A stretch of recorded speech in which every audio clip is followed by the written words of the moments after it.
Hey, what is going on you guys, it's Epic here and welcome back to another Wayfinder video on the channel. Before we get into this video, as always, we do stream this game live on Twitch at EpicNNG. If you want to come and hang out and ask some questions, I'd love to have you there. But today we're continuing our series of helpful videos for new players by taking a look at every starting weapon type in Wayfinder and helping you decide which one you want to use. There are currently 4 that you have the option of getting from Arsenal in Skylight, and they are as follows. You can either pick between the Ransom Rifle, the Slicer and Dicer Daggers, the Typhoon Axe, or the Vanguard Sword and Shield. So without further ado, let's get right into the video. So first of all, we're going to be starting off with the Vanguard Sword and Shield. The Vanguard is the Guardian Weapon Archetype, and this is going to be for players who want more of an attack and defense playstyle, something that's a little more balanced and isn't just focused into one aspect of the game. There are going to be weapons we go through which are going to be strictly attack, but this is an archetype which is attack and defense. So first and foremost, when you are using any Guardian Weapon archetype,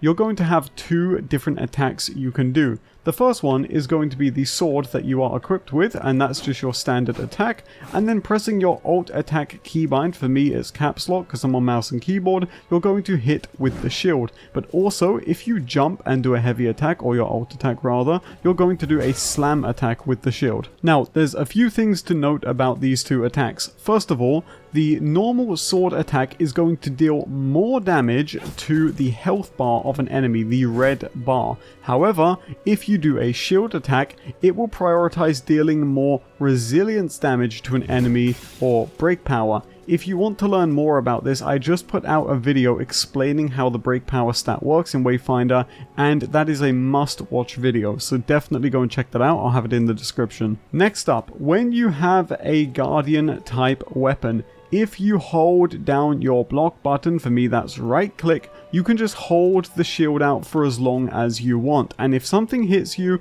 instead of you taking full damage, it's going to go to the stamina bar instead. But that's not all. If you are blocking and you hit an enemy with a melee attack right after you block an attack of theirs, you'll be able to perform a parry, which is a counter attack which will deal increased damage to them. And this is something which helps out a lot for early game. If you are struggling to get through expeditions, it's definitely going to help to be able to parry and counterattack enemies. Now, there is also one more mechanic with this sword and shield archetype that I want to talk about. It's called latent power, and this is the core of every single weapon you're going to be using as part of the archetype for Guardian. So long as you have a Guardian weapon equipped, hitting enemies is going to build up that little shield icon you can see right next to my queue. You see right now it's fully silver. So now that that shield icon right there is full up, as you can see, if I now perform a counter attack like I had previously shown you how to do, or if I do a heavy shield slam like I previously also showed you how to do,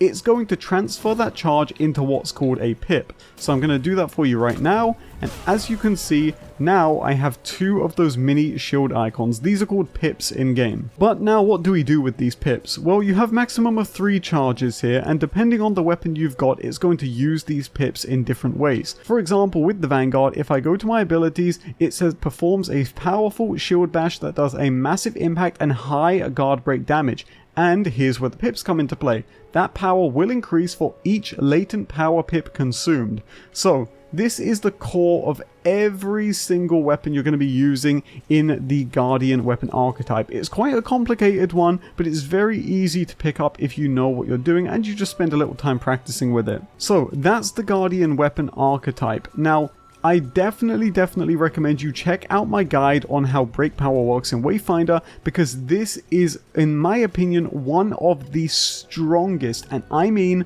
one of the strongest archetypes in the game currently. Now, coming in at my number 2 spot for weapon rankings in Wayfinder, I have got the ranged Marksman archetype. So let's go over the cliff notes with the Marksman archetype. Firstly, it's important to know that when you have one of these on, you have infinite ammo, so go ahead and shoot away, but do be aware that you do have a clip, as indicated on the right of my reticle there. As you can see, I have a 7 bullet capacity. But what happens if you were to use up that clip? Reloading isn't just a straightforward thing in this game. While it definitely can be if you're lazy, those of you who want to optimize and min-max your reloading action in-game will notice that when you do reload, there's going to be a little charge bar which you'll be able to time to get a faster reload. You can see here, if I do it again, it's that white zone on that little like kind of like 100 to 0 bar right there every time I reload. Now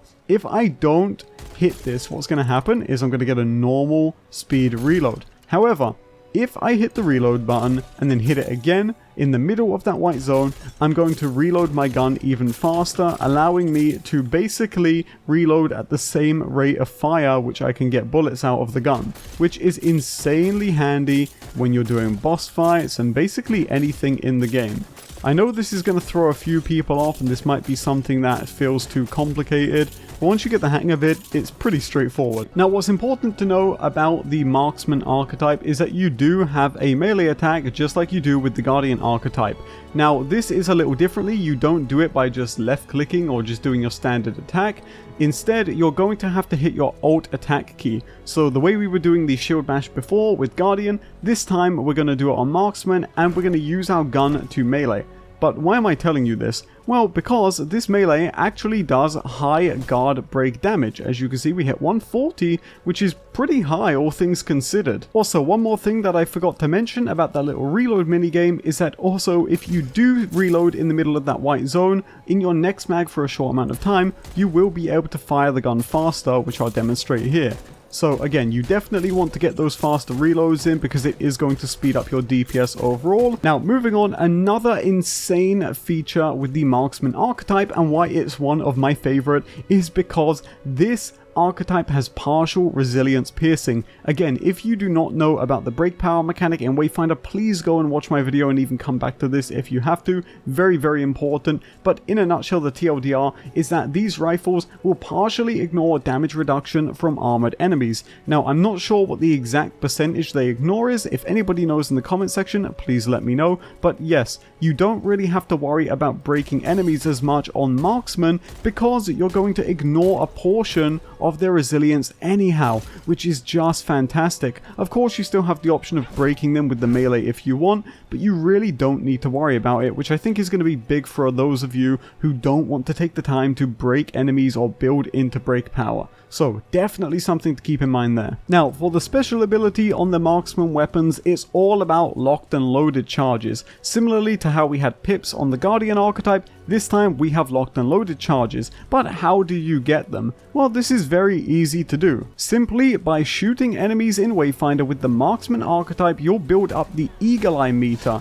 And as you build up this meter, you're going to have a chance to see weak spots appear on enemies. And when these weak spots show up, if you hit them, you're going to deal more damage to the enemy and also gain a locked and loaded charge. The Eagle Eye meter can be seen on the right side of the reticle. As I shoot this enemy, you'll see a yellow bar filling up on the right side.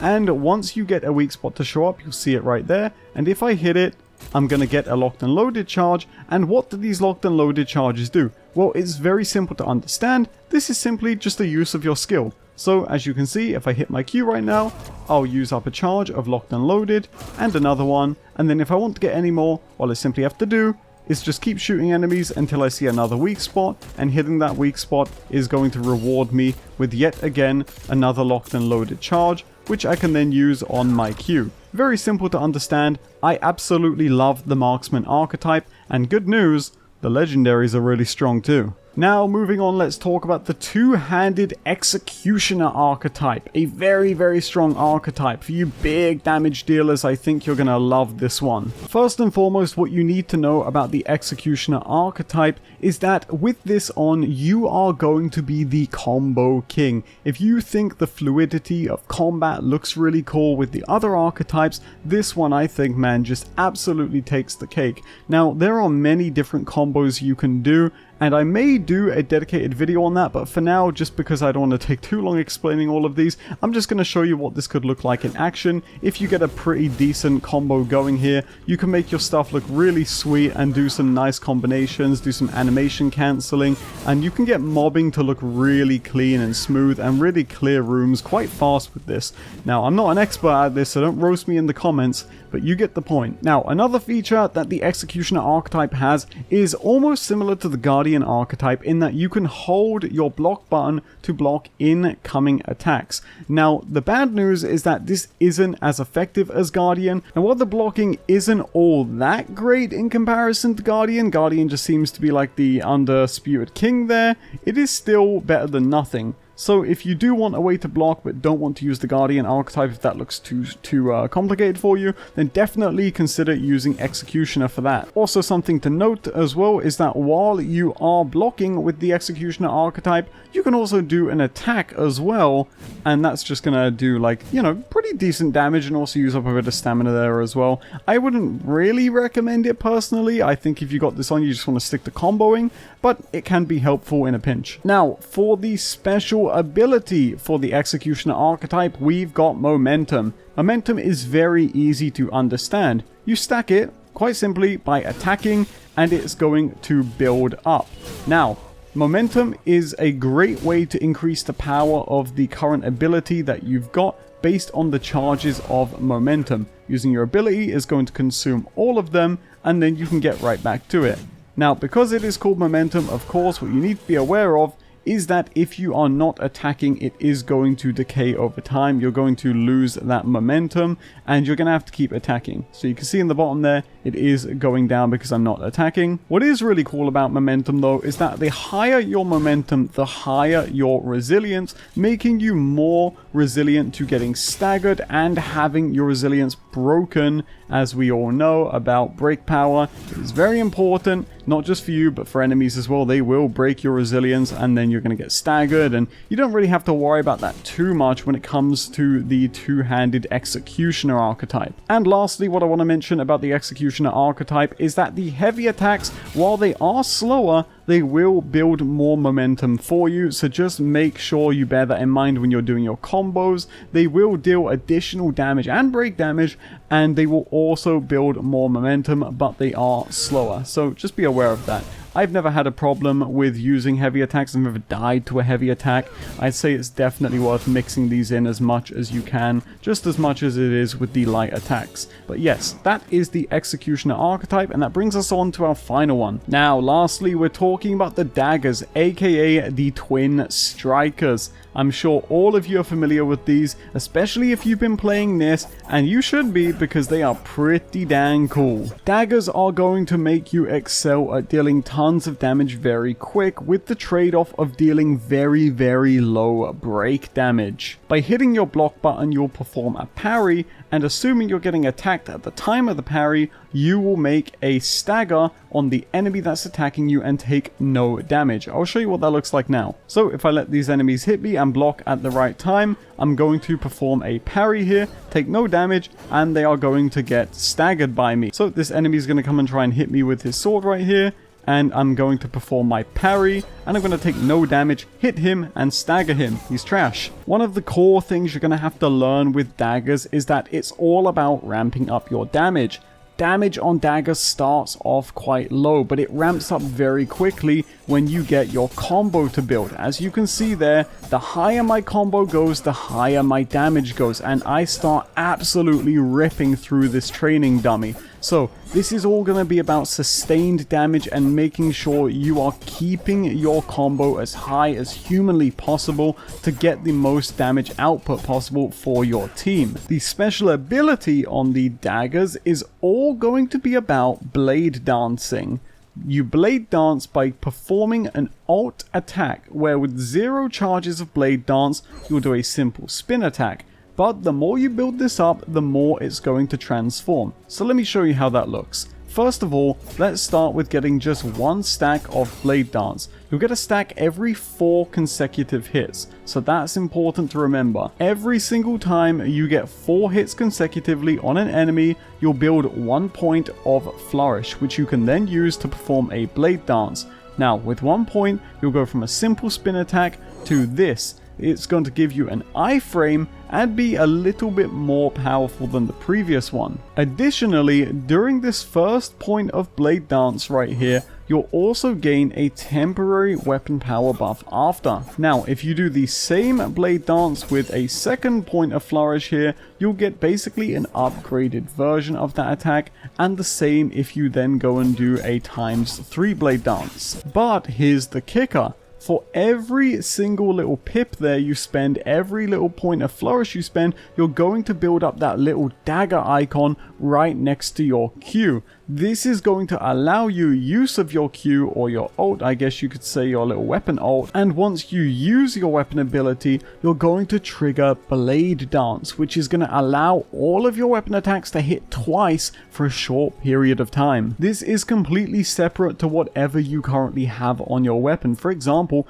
my ability is still volley, but that has nothing to do with Blade Dance. Blade Dance is an entirely separate mechanic. So from the top, let's try that again. As you can see, I am completely empty there on all of my ability stuff, but as I start attacking this enemy, I'm going to build up those points of flourish. I'm at 3 pips right now, and I'm going to cast it. Now, I've got my dagger almost there. I'm going to keep going, and then boom, I have my weapon ult ready. I'm going to use it, and right now I've got Blade Dash active. If I go back to a dummy and start hitting it, look at the level of damage I'm going to start outputting on this as my weapon attacks start to hit twice. And again, I can keep repeating my Blade Dance, and oh my god, this is just so much fun. I wish you could be having this much fun right now. You're probably sitting in the queue. So that is how the daggers work. They are all about fast DPS, building up points of flourish, and using Blade Dance. How can you not love it, guys? But that's going to do it for my video on all of the weapon archetypes in Wayfinder. Let me know in the comment section down below, which one do you like the most, and which one have you been using